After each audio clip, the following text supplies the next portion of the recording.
Welcome back to our series on applied regression analysis. I'm Mark Ledbetter. This is lecture video 43. We are in chapter 12, part 2. Last time we looked at, introduced what dummy variables or indicator variables are. We gave the rule for defining dummy variables for regression. We also looked at comparing two straight line regression equations, and we considered some of the questions that we may want to answer and went over those. Now, when I was discussing the two methods for comparing these straight lines, two straight lines, okay, I talked about the fact that method 1 said that we would have two different models, plus beta 1m x plus epsilon m, and then yf is equal to beta naught f plus beta 1f x plus epsilon f. Now, and I said that what you could do then is conduct two sample t-tests. And I said this was going backwards, but I didn't explain what I meant to this. These are inferior tests. And because the power is lower, okay? So the power is lower. So we don't want to use two sample t-tests because those don't have as good a power as the method of using the regression where we take and we set up y is equal to beta naught plus beta 1x plus beta 2z plus beta 3 x times z plus epsilon. So this has higher power,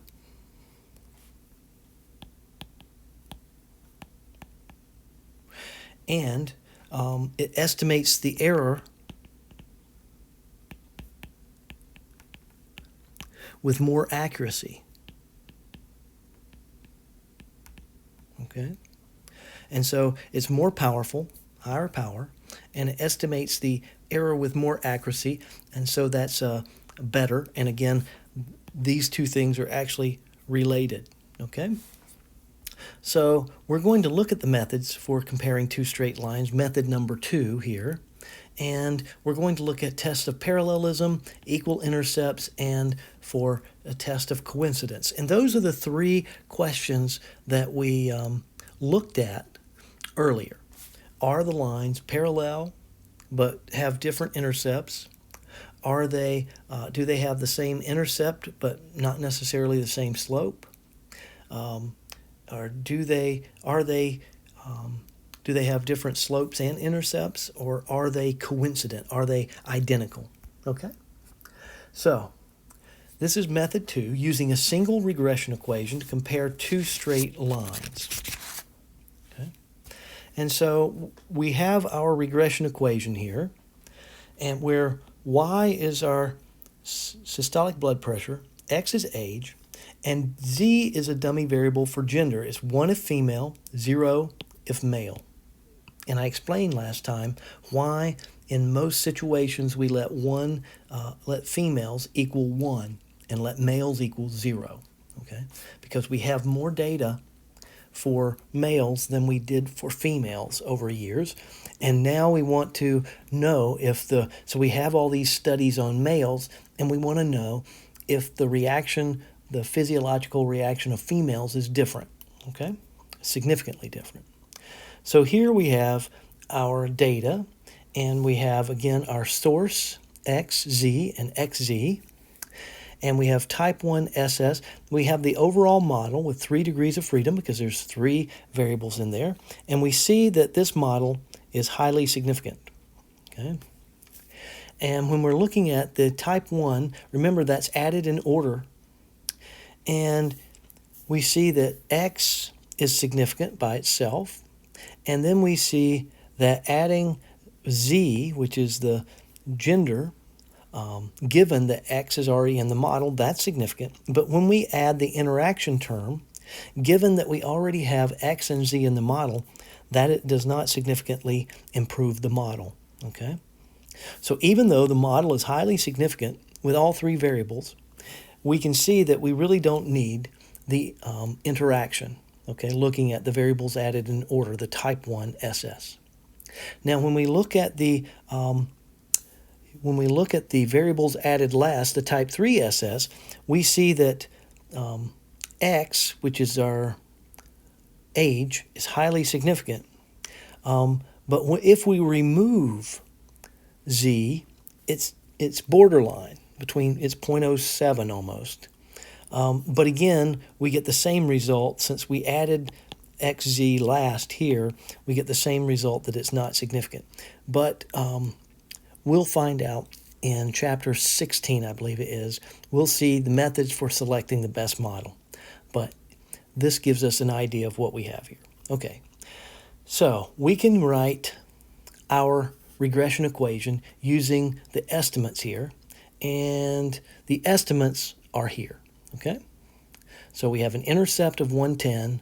We have a slope of 0.96 for X. We have a slope of Z of negative 12.96, and we have negative 0.012 for XZ. Now let's talk about what it means for this to be negative. So in other words, remember, Y is systolic blood pressure, and higher is worse. So this is telling me that being a female means on average they have lower, so a female has on average lower blood pressure, okay, than systolic blood pressure than males. In other words, we're going to drop on average 12.96 points, blood pressure points, or millimeters of mercury, if you will, just by changing from male to female, okay?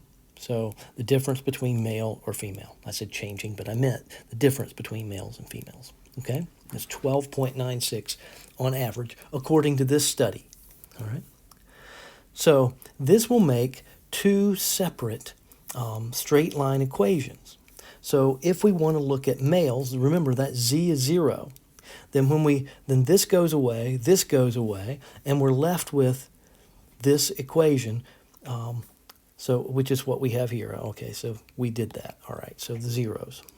When Z is 1, notice that this becomes part of the intercept. So this is a negative that gets subtracted from that.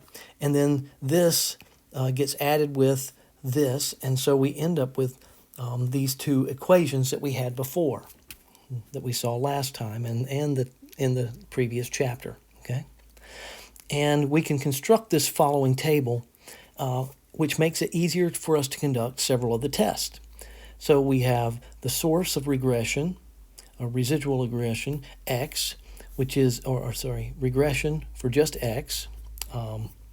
And we see that we have an F test for X that is 121. So highly likely that that's significant. Okay, and then we see for X and Z, of course, we have 2 degrees of freedom, and then we have the sums of squares and the MS, and then we have an F of 114. And then we look at all three here, and we saw that this is still highly significant, 75. So these are the tests of having just X, X and Z, which is let's see, age and gender, and then this has age, gender, and the interaction between age and gender. All right. So we can test for parallelism. And so this is this test is equivalent to testing that beta 3 is equal to 0. Okay? So how is that true? Let's look at these two equations here. So when Z is 0, there is no beta 3, right? Beta 3 is not in here because Z is 0 times beta 3 gets rid of it. Whereas here, Z was 1, and so the slope, you see, is beta 1 here, and now it's beta 1 plus beta 3. So we can test to see whether these slopes are the same. Beta 1x equals beta 1 plus beta 3 x implies that beta 3 equals 0, does it not? So that's why we can use this test for that.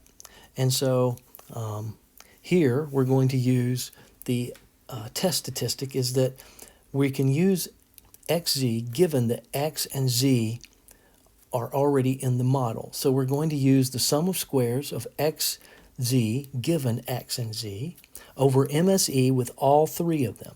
So this is our partial F test. You could say this is a variables added last, or this is the third variable added in order, and they give you the same result. And so we're going to take SSR of all three minus the SSR of just the two divided by MSE. Now, when we do this, we get a 0.007, okay? So let's look at our outcome here. And what we're seeing is we got a 0.007, and they rounded it in the table to 0.01, okay? Now, so we've got a little more accurate value of this F statistic. And it's going to have 1 degree of freedom in the numerator and 65 degrees of freedom in the denominator. So we can see that, let's see here, okay? So 3 and 65. So those add up to 68, which is n minus 1, just as these others do as well. So this adds up to 68, this adds up to 68, and when you look up here, you'll see that 68 is with all three in there. This is going to be n minus 1, all right? And we can also see this test statistic, or this the degrees of freedom here as well. So how did we get the degrees of freedom? We see that we have, in this model, we have 3 variables in the biggest portion here. There's 3 of these. And so that's going to be 3 degrees of freedom in the numerator. And then the MSE with all 3 of those is going to be n minus 1 or n minus k minus 1. So n minus k minus 1. K is 3.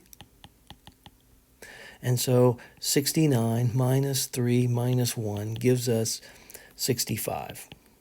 Okay. And when we look up the p-value, which is in the table, so we didn't have to, or is it up here, they give us this p-value. But if we used a computer, we could find the same p-value. Okay. And so it's large. We do not reject H naught, so we can assume that we can assume that, well, okay, let's be careful how we say this. We do not reject the null that beta 3 is equal to 0. So that means that we can remove beta 3 from the model, all right? And we consider the slopes parallel. So there does not exist sufficient evidence to support the claim that the slope beta 3 is different than 0. We'll go over here.